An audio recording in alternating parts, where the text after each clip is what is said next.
And this one is a competitive game where each player is going to be managing their own hand of cards, but then also building out a tableau. Because on your turn, you have 3 different actions you can choose.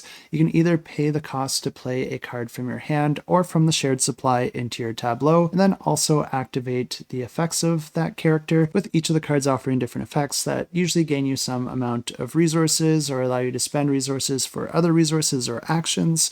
And they could also include other players as well, creating different opportunities that lots of players can jump in on. Some of these abilities might also allow you to spend resources to build different types of buildings, and then some of the abilities might also require you to spend buildings in order to gain their benefits. So in a way, the buildings do also act like a resource, but if you're able to build enough of them, you'll also get 2 different thresholds of victory points that you'll be able to earn at the end of the game. But the other action you can perform on your turn is to simply activate a face-up card that you already have in your tableau. And whenever you do that, you're going to do the exact same thing, take the ability of that card, and then flip the card face down. And the third action is an interesting one because you're actually forced to take it once you have 3 cards in a row that are all face down in any direction, including diagonally. So this might be a factor in deciding which cards you actually want to activate on your turn, because you may or may not want to be forced into taking that third action on your next turn, which is the rest action, which essentially allows you to flip all of your face down cards back up. But before you do that, you actually get to gain the resources depicted in the top right corner of any of your cards,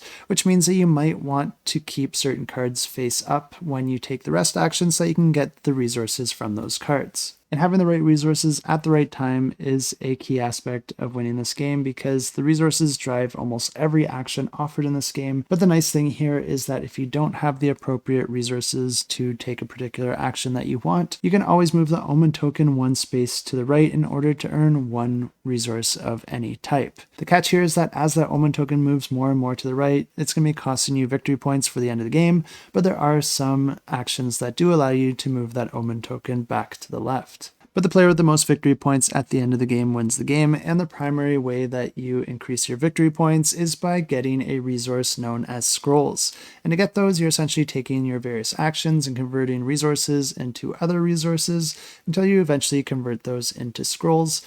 And like I said, you're going to be adding all of those up to see your total victory points and then subtracting any victory points from your omens. And then the player with the most at that point wins the game. And if you want to learn more about this one, I will have it linked in the description down below.